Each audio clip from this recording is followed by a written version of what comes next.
कि नेताओं ने और इंसान ने अल्लाह और भगवान को बिल्कुल मसल दिया है। बिल्कुल भाई, वो एक शेर है ना कि धरती बांटे अंबर बांटे, बांट दिया भगवानों को, नदियां बांटे पर्वत बांटे, मत बांटो इंसानों को। तुमने तो नदियां पर्वत सब बांट दिया, भगवान को भी बांट दिया, इंसान को भी क्यों बांट रहे हो? और यार अंतर क्या है, ये इसको सुनेंगे ना कट्टरपंथी लोग इसका विरोध करेंगे। सही कह रहे हो। सऊदी अरब में मैं उम्रा करने गया, सफा और मरवा दो पहाड़ियां हैं, उसकी प्रदक्षिणा करनी होती है।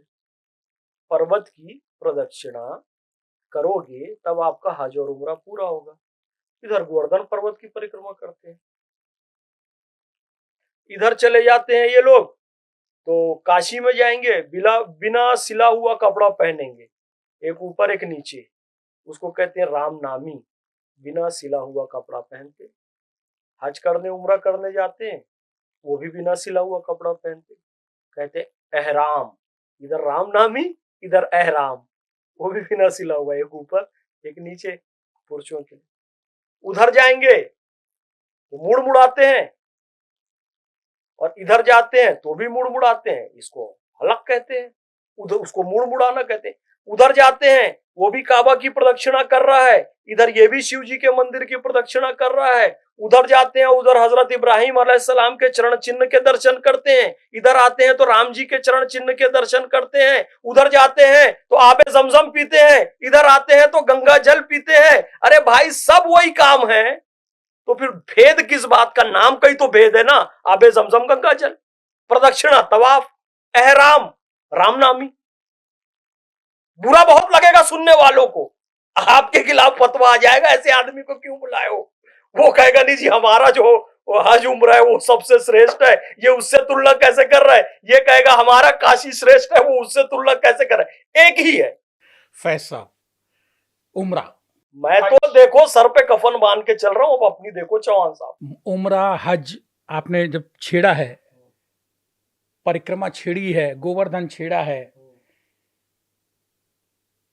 ये हज में जो कहते हैं कि मंदिर जो है, शिवजी वहां बंधक बनाए हुए हैं। सच्चाई आप बता सकते हो क्योंकि आपने कुरान पढ़ी है और मुस्लिम में पैदा हुए उस धर्म का आपको मुझसे ज्यादा ज्ञान है। ये बताओ, आप बताओ। मैं तो ये कहूंगा कि ये बात आपने अभी कही, दोबारा मत कहिएगा और किसी और को भी ये कहने से रोकिएगा, क्योंकि मैं उस अल्लाह को राम नाम से भी मानता हूँ, शिव नाम से भी मानता हूँ, कृष्ण नाम से भी मानता हूँ, यहोवा नाम से भी, मैं सब नाम स्वीकार करता हूँ। ये बताओ, कोई कहे कि अल्लाह को इस कमरे में कैद करके रख लिया गया है, ये अल्लाह की इज्जत बढ़ाने वाली बात है कि इज्जत घटाने वाली बात है? भाई देवों के देव महादेव देवता नहीं है, समस्त देवों के देव महादेव, उनको मुसलमानों ने कमरे में कैद कर लिया है।